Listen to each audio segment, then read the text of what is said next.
This is what I consider to be my secret weapon when it comes to teaching kids. It's extremely effective. It immediately captures attention and keeps that attention. And the kids learn a lot more. The secret weapon is puppets. Hello, my name is Ezra, and my mission is to equip you to rebuild the foundation of God's Word in the lives of children. Whether you're a parent, a Sunday school teacher, or a VBS teacher, I'm here to equip you to make a difference in the lives of the children you teach. Now, there's a magic about puppets when it comes to teaching, and the effectiveness comes when you're able to take a simple object and bring it to life. Now, I've done a lot of things with puppets, both in person and through video, and the puppets you use could be anything. You can use big puppets or small puppets, homemade ones, sock puppets, or even just draw on your hand and that's a puppet. Hello. These big puppets have worked pretty well for me, and if you're looking to buy some, I'll put a link to them on Amazon in the description. You can use puppets in a variety of different ways. For example, the puppet could tell the stories. It could teach alongside of you, or you can narrate the story about the puppet. A lot of my kids can hardly wait for me to teach because of the puppets I use. And they often will remember and take lessons deeper with the puppet. But it has to be used properly. There's a difference between someone who's just picking up and waving around a puppet versus someone who is actually using the puppet effectively for teaching. So let's cover the 3 keys you need to be able to take the full advantage of teaching with puppets. The first key you need is to give the puppet personality. Give your character life. The puppet is not you. It needs to have its own personality. The better you can separate your personality from the puppet, the better. And the more outrageous the puppet's personality is, the better. You should really get to know and clarify the puppet's personality. Give the puppet a name, and if it helps, write out what their personality is. Is it extroverted or introverted, bright or gloomy, orderly or messy? How does the puppet behave? A great amount of connection, and by result, impact, comes from children becoming friends and personally connecting with the puppet as a real person. And that can only work if you are treating it like a real, unique person. If it's just you talking while holding a stuffed animal, it's not as effective as you and your teaching partner, the puppet. Also, you need to treat the puppet like it's actually alive when you're teaching. So what does that mean?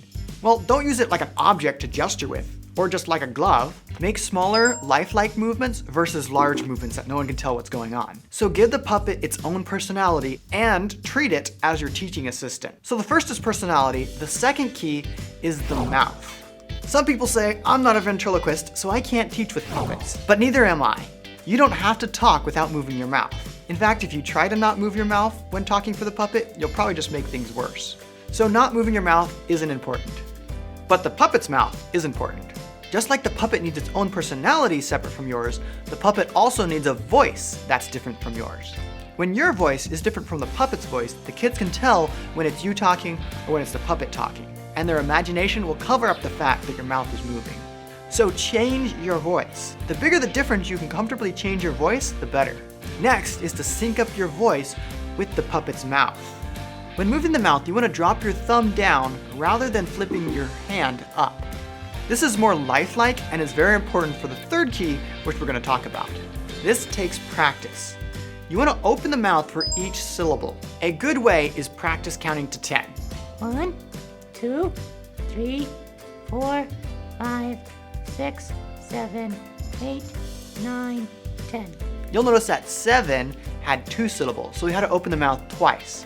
So practice counting till you're able to hit each syllable. Another good way to practice your puppet voice and your lip sync is to sing your favorite song with the puppet. Before we move on to that third key, if you're getting value out of this video, let me know by hitting that like button. That lets me know which videos you'd like to see. Also, if you want to see more videos just like this one, hit the subscribe button and the bell icon so you'll be notified every time a new video comes out. Now let's get back into it. The first key was personality. The second key is the mouth. The third key is eye focus. A good tip is for the puppet to look at you or at the kids, or whatever else a normal person would be looking at that moment. For example, if you're doing something with this hand, you don't want the puppet just hanging limp over here, but instead, you want it watching you and making subtle movements. Eye contact is where having the proper mouth movement is important, because if we're flipping the top of our hand, there's no eye contact. Instead, by dropping our thumb, we can keep eye contact. These 3 keys together take practice. Build the personality, have the proper voice and mouth movements, and keep eye contact. The more you practice, the more working with puppets will become natural, and you'll become more effective at using this amazing teaching tool for kids. Question of the day: what is the other teaching tools that you have found very effective? Let me know down in the comments. If you'd like to check out some of those puppets I've used, the link is in the description. Maybe you're looking into puppets, but you're still wondering how to teach in general. Well, check out this video right over here where we cover a general framework for teaching. Be sure to subscribe, and I'll see you in the next video.